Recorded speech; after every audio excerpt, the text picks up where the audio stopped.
What is up? Welcome to the Sports Office. Great to have you here with us tonight. We got Rich Ludeman in the house, Greg Cantor in the house. We got a good show for you tonight. Lions taking on the Steelers this week, right? So we got a Pittsburgh slant to this thing. You're a Pittsburgh guy. I'm a Pittsburgh guy. You're a Pittsburgh guy. I am. Born and raised. My grandmother went to Dormont High School. Oh, there Grandfather went to Duquesne. Wow. So mom's whole side of the family's from Pittsburgh. We got another Pittsburgh guy with us. I love having this guy on the show. Used to sit with him on every Monday after Lions games. It's always a pleasure whenever I get a chance to see him. Charlie Batch in the house. What's up, Charlie? Not much. What's going on, fellas? You remember those Mondays? It was just you, me, Bob, and Jeff in the Silverdome. Nobody else was there. We had the building to ourselves. Jeff, sometimes you would be there. I was there. I can still feel the burning in my hands when we would play catch. The first time I ever caught a ball from a real quarterback, and I tried to catch it. Oh, I mean, the pain. We had that stadium to ourselves. We kicked field goals. I will say this. Same thing, Greg's story. Charlie was messing around with us. We were throwing it around a little bit, and I did a little out pattern. I turned around, and I just heard the ball. And I've never heard the ball before. But that's what happens from an NFL quarterback. Hey, that was fun times, man. We were enjoying it. The one thing that really sticks out to me was whenever we're sitting there and they're actually cleaning the stands and all that water is dripping behind us and you can smell sewage. I mean, It was bad. It was bad. It was bad. And it was cold half the time, too. We were freezing in there. Yes, Hey, it was. Fun times. It was. And you were always one of the best, man, and you've continued to do that. And that's where I want to start, actually. We'll get to the Steelers and the Lions coming up in a second. But your Best of the Batch Foundation, for people that don't know, what you're doing in Pittsburgh and in southwestern Pennsylvania is amazing. And you've been doing this since 1999. I want to show people, roll that video of what the gym in Charlie's facility looks like. All these toys, people are going to be able to see this on the feed. Charlie, tell us about this Christmas program you have going on, because it's amazing. Yes, this is Best of the Batch Foundation. We host our annual toy drive, and we call it Batch of Toys. And we've been doing it. We just celebrated 20 years of this particular program. And what we do is adopt 400 families, and this year is 1,811 kids. So what we do is collect toys unwrapped. Then we need help wrapping them. So we actually have a big wrapping party, and it takes over 1,500 volunteers to help make this particular program work. And then we actually deliver, and we start delivering on Friday, and we will roll all the way through Christmas Eve to make sure that these presents are in front of the tree for these kids. So it's just truly phenomenal. The amount of support that we receive is truly humbling, and we are grateful for all the support. And for people who are interested, and there's still time because we are collecting toys until December 22nd, you can go to batchfoundation.org. You'll be able to see the click and ship options on our website, and they would ship directly to us. So if you're interested in helping put a smile on a kid's face this holiday season, please visit batchfoundation.org. Yeah, it's awesome. And people get a chance to see everything going on in that gymnasium right there. Just all the different gifts that. And Charlie, these are a lot of families that if you're not involved, they may wake up on Christmas and not see anything under that tree. You're changing lives with this. And it's a beautiful thing. And you sometimes when you're delivering these presents, you're wiping tears away because just like you mentioned, they may not have nothing under the tree. And this was something that started years ago. And when we deliver on Christmas Eve, the only thing they know is an approved organization has adopted them. They just need to be home between certain hours. And when we knock on that door, and you could just see the tears on the family's faces because of everything that they provide. Not only each kid, they get a minimum of 10 toys. Then they get a household item, which is a pot set, dish set, silverware set, Swiffer set, a tool set, pillow set, and a towel set, in addition to a laundry basket full of food. So these are things that we just try to make the experience more meaningful for them during this holiday season, and we are truly grateful for all the support that we receive. Hey, Charlie, I was thinking about this, and I know you started this in 1999, and I know you've been going for a while. I just wonder, now that we're 25, 26 years down the line, tell me about some of the young kids that maybe you tapped into in the 2000s that maybe come back and see you now, and seeing them grown up, what that impact is on you. Yeah, we have people who've been with us since they were 4 years old, and they grew up with the foundation and the programs that we have. And, it's one thing to play sports, and those things are great. But the ones who are going to college and entering in the trade, we had one kid that literally was coming through the building, was unsure, didn't really want to go to college. And he said he wanted to actually go into trade school. And what he wanted to do was actually go into HVAC. And ended up, we paid for him to go to trade school, and it's HVAC, and they include R for refrigeration.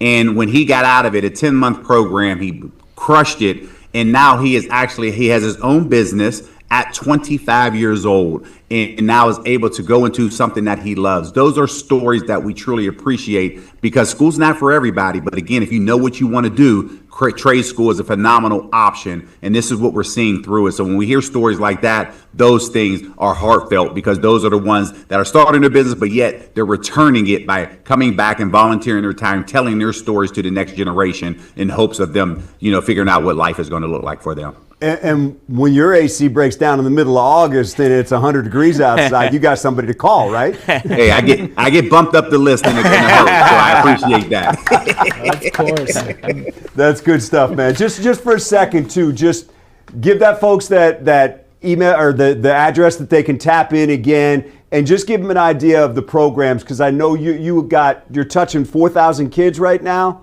over, Yes. what is it, 12 counties?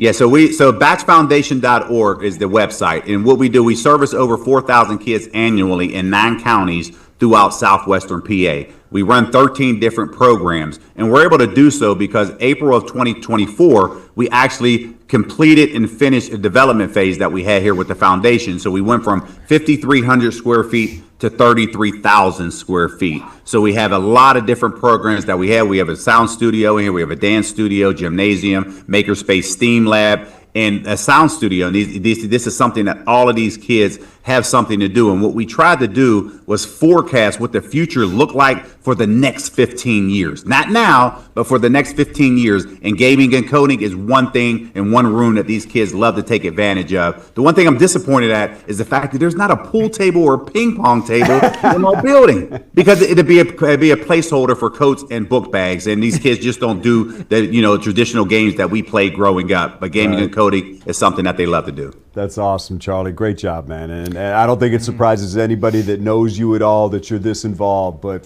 to grow the way that it has is nothing but credit to you and all those people that you said it takes to make this happen. So keep it going, man. I appreciate you. Thank you. Let me ask about these Steelers. This year, just if you had to describe how it has gone for this football team, obviously they're sitting in first place, but it feels like there have been times this year where there have been doubts around this team, and they've answered some of those questions. Yeah, they really have. I mean, it really has been up and down because, last week was the first time that they had a 2-game winning streak throughout this season. So, again, this has been a long time since October, since they've had 1-2 games in a row. So you win one, lose one. So the emotions and the ebb and flow is all over the place. Because if you look back and ask what this team does well, you're like, we don't know, because they haven't proven that and done it consistently. They give up a lot of yardage on the run in back-to-back weeks, but yet they shut the running game down against the Dolphins. Offensively, not able to run the football. They throw the ball complete, make some plays in the passing game. You're just unknown. But right now, this is the time that you need to figure it out, which it looks like that they're doing, but yet starting to now put yourself in position, stack wins, and hopefully get ready for this playoff run. And it looks like right now the formula is there, but a huge test as they prepare for Detroit this week. When people were trying to figure out where Aaron Rodgers was going to end up, the one thing I said was, to me, Pittsburgh is perfect, because Mike Tomlin and the Steeler brand is so big and so strong that there's no way he's going to be a distraction. That's not going to be a problem. He's going to go there and play quarterback. That's what you do when Mike Tomlin's your head coach. How has the Aaron Rodgers experience gone in Pittsburgh? It has been fantastic, but early on, there was mixed emotions about it because people were upset because he waited so long to sign. But when you peel back the layers, Mike Tomlin knew that he had his guy, and he was going to now be patient and allow for him to come in here in June. And for the moment he got in here, his teammates love him. And I want to, build relationship with people before I make judgment, because depending on who you're talking to, they have a certain opinion about him. But when he stepped forth in here, the guys gravitated to him, and he has been great to work with. And I'm just glad I had the pleasure of learning who he was since June, and what he's doing throughout the course of the season speaks volume to who he truly is, especially in his 21st season. So I got a little spoiler alert for those who watch our pregame show, Lions Game Day Live, that Charlie Batch is the answer to this week's trivia question, which is, who was the Lions quarterback the last time they beat the Steelers in a game? And that was 1998 on Thanksgiving Day. So, Charlie, what do you remember about that game, including the coin toss? Man, who can believe that was 27 years ago? That is crazy. That means everybody else is getting old. We're getting wiser, fellas. That's what we're talking about. But I think, when I look at that, obviously for me, being a rookie during that time and, playing on Thanksgiving, it was a surreal moment for me, because here I am now, number one, being in a National Football League, but now playing in front of or against the home team with the Steelers. So I knew everybody back home was watching this game. And it was a game that I watched as a child. So it was very important to me. So just kind of the ebb and flow. Early on, I threw a touch. I think later on, I threw a touchdown pass to Herman Moore. And then the thing that people remember all these years later is the coin flip at overtime. And Jerome Bettis, and I was locker mates with him. I was a teammate with him for 4 seasons. And I'm always joking with him. I'm like, did you call heads or tails? Which one, buddy? And I said, come on, man, it's been 27 years. You can tell me now, Jerome. You can tell me now. And he still sticks with his story. But I do remember they're still arguing with it. And I remember Ray Roberts and Robert Porcher, who was out there for the coin flip. They come to the sideline to say, I don't know what the heck just happened, but Charlie, you need to go down and score right now, because they're still going to complain about this particular coin toss. And sure enough, that's what happened. But the thing is, all of these years later, that was actually history in the making at that particular point, because that game was the last time that you actually were able to call a coin flip in the air. That's and right. From that moment on, now you got to clarify, and he'll repeat it to you. Yeah. Correct. That game was the last game. So to be part of history during a coin flip game, man, that was special. And I still remember that 27 years later. Yeah. I got a question for you, Charlie. With Aaron Rodgers, and he has that injury on his non-throwing hand, as a quarterback, how does that affect his whole mojo? The timing of a quarterback when you have an injury like that, not with your throwing hand. Yeah, because he's a couple weeks removed from it right now, it changes a little bit. But prior to that, when he first injured his hand, he couldn't take a snap underneath center. So now everything was out of the shotgun. And now that disrupts the play action game, because it becomes non-existent. That little token fake out of the shotgun is not going to get those linebackers to bite. But the following week, he was able to start to take snaps. And the one thing that I was looking for was the fact that when he did take a snap and he was handing the ball off to the right, and has to extend with his left hand. Is he able to be strong enough to grip the football without losing it and still be able to secure it in the belly of the running back? That proved out to be the case, and that was one of the reasons why his play action game on Monday night was sufficient, because he was able to do the things that he loves to do, and he is one of the best at play action, and he was able to do that. But that was the one thing that I paid attention to, taking a snap and being able to extend it to the left. Hey, Charlie, for people that don't know, Charlie's very involved with the Steelers. He does the TV pregame show. He does the radio postgame show. So you are locked in on this thing. So before we let you go, just kind of let us inside a little bit to what you're looking at in this game. What are you locked into as these two match up in a game that both of them really need? Yeah, for me, it's going to be the running game. They have to stop that running game of the Lions. They are one of the best in the league with that 1-2 punch that they have up there. And the Steelers have been leaky in the run defense. But we don't know what T.J. Watt's status is going to be at this particular point as we speak today. But the caveat and the bonus that the Steelers could potentially have back is the first-round draft pick, Derek Harmon. I know he started his career at Michigan State, finished at Oregon, but he is a Detroit native, and he's been chomping at the bit for this game because, again, he's like me, wanting to play, against the home team, but he's doing it in reverse. But I know this is a huge game for Derek Harmon, and all of his family is going to be at that game. So that's one person and that's the reason why they drafted him in the first round, because they feel he can make a difference in the run defense. So those two guys are who I'm going to pay attention to as this week goes on. Charlie, you're the best, man. I always appreciate the opportunity to catch up with you. Always great to see you. Keep up the great work, man, and we'll look forward to the next time we can connect. Hey, I appreciate it. Thanks for having me, fellas. All right, there he is, Charlie Batch, one of the absolute best right there, and you can see the kind of work that he's doing in Pittsburgh, and 4,000 kids they're touching every year. And you saw all so those cool. gifts in there. I mean, those are going to families that may not wake up on Christmas. And you heard it, they're not just taking care of kids, it's mom and dad.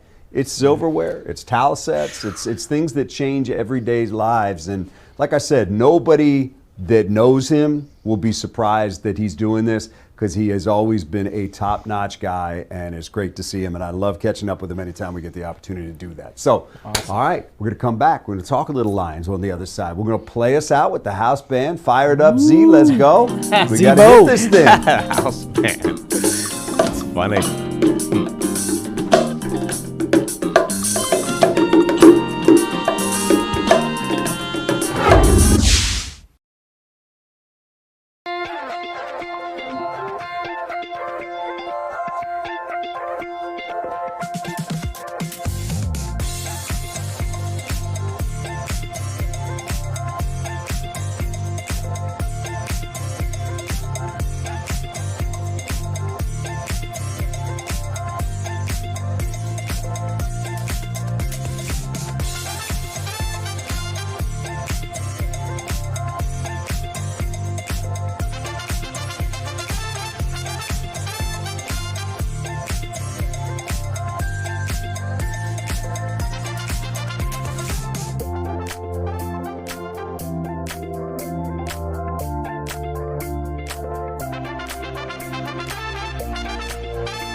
All right.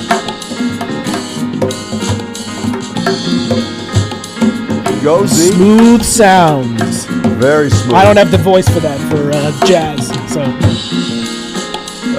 good stuff, man. Let's bring them in. You can always join us. You can use that Zoom link. It's right there. Boom. Just click on that. You'll pop into the Zoom room. Tommy will throw you up. Papa Dot joining us tonight. What's going on, man? Dot!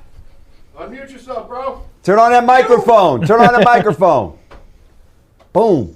Can you hear me now? Yo! What's going on, fellas? What's going on? I ain't seen y'all in a minute, but I got a question Yes, sir. about the coach from Michigan. I don't know if y'all remember, but I told y'all he was gonna get fired. Well, he But I did. didn't think he was gonna get fired like the way he got fired. I believe the organization set him up. Well, he was complicit. I mean, he had part in it. I mean, they didn't force him to do the things that he allegedly did. I know. They sent the decoy and he fell for it. That's what I believe. Well, that's playing the long game, because it was like a year or so that was going on, a right? lot of places I would go with that, but I it's been can't. 2 years. The same 2 years he been a coach. They sent the decoy on him. Yeah, well, Whatever what I happened, it's believe. not great. It's not great. Now they got to pick up the Because pieces from all this stuff. She's still a member of the organization. She still got a job. He don't. Well, They should have both been fired. oh my goodness, we got more. Listen, yeah, I mean, there's legalities obviously involved, and I don't know what the situation is with her having a job, or lawsuits in these situations fly. So Michigan's got to make sure they're all buttoned up in everything they do. So we'll see what happens, and it's obviously a terrible situation, and a whole lot of Yes, it people's is. lives were messed up by this, and got a lot of kids that are kind of twisting a little bit right now, wondering who their head coach is going to be, and so there's just so many tentacles to this thing that it becomes difficult. So we will see what happens. Do you think you know who the next coach is going to be? That I don't know. Okay. I don't know too much. Well, about let's hope college they don't thing, send the decoy in for him. Please do. Please do. All right, Papa Doc, thank you very much. We appreciate it, man. We got Nicholas tonight. Nicholas, what's up, man? What's going on? Turn on that microphone. How much I have doing tonight? We're good. Yay. What do you got for us? You got a prediction? Yes, I sure do. Go. So I will be going to the game this week, so I'm gonna make a pretty bold prediction. We're gonna go with Gibby for 120 total yards. Whoa. We're gonna go 100 rushing yards, 20 receiving yards, and he's on a pretty weird pattern right now of 3 rushing touchdowns. So we're gonna go 2 touchdowns this time. 2? All right. Break the Wow. streak. There you go. Yeah, because it's been 3-0, 3-0. So Yeah. 2 TDs. There you go. All right, we'll take that. And who's going to win? Lions. You gotta go Lions. Hopefully they do win, because if they don't, it's not gonna look too good for our playoff hopes. No, I think statistically it could still be alive mathematically, depending upon what else happens in games. But you'd be tempting fate significantly, so that's not great. But we'll have to wait and see what happens. Good stuff, man. Appreciate you, Nick. Thanks, brother. We'll talk to you again soon. We got a special guest. Nice, love it. Who we got? Whoa, thank you very much. Voice from above. Holloway! Holloway! Man. Look at this guy. Is he calling? Holloway? Wait, is he calling in from Allen Park? Yeah. Strong. Look at this guy. Woody! Hard working. Yeah. Cannon wants to know why that package isn't in yet. Yeah, come on. It'll be there shortly. We're just a little distracted. Really could use the package. I'm dealing with a guy who likes perfection. Hey, Canner said don't forget the teas either. Oh, they already sent that Yeah, in. yeah, They're yeah. good. They already sent that in. We're good. Prepare us. What Just wanted to do we got on the show tonight? You know what? I just want to check in and say hi. I think there's plenty going on tonight's show. I think I enjoyed what you had to say with Charlie Batch. I thought he was really good. It's the best. So I'm excited about this week, man. I'm sitting at your desk. Woody, you make some pretty strong guarantees. What you got this week? You know what, Dan? I'm a little upset because last week did not come through. So this week I'm going to say I'm going to say Lions win, and I'll probably say they win by at least 6. Okay. Ooh. Okay. That's a guaranteed. Guaranteed. At least Lions will not lose game 6. They will not win game 2. They will not win game 2. Game 2. I'm that All right. photog. Good stuff, man. Appreciate you guys. Top job. See ya. All right, get that package done. Hurry up. Hurry up. We will take a break. We'll come right back. Close out this edition of the Sports Office. It's been fun. We had Woody on there. We had Jeff on there. And we had Charlie Batch on tonight. We got Luderman. We got Canner. We had Papa Dot and Nick. Steve-O. Papa Dot Papa Nick. Dot. We got Nick. Got Tom. Got Matt. Got the whole crew. Woo!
There it is. Zebo playing us back in. Closing moments of the show. Red Wings in action tonight. They've been really good lately. Red hot and winning on Fox 2 last night. Exactly, which was right. huge. That is one finally in a row they this cannot year. they cannot blame us anymore. No, that is one in a row. I like what Birchie said today. Our nickname is we're known as Fox 2 Points. The Red Wings at Fox 2 Love it. Points. Well, the That's next what we're one's known not as. until the end of January, so hopefully they'll be ready then. Partly cloudy. Yes, no big storms. Some rain tomorrow. Forecasted 10. Not a white Christmas. Not a white Christmas. Unless you got it. Unless you keep what you got. That's right. We're out. Peace. See you tomorrow night.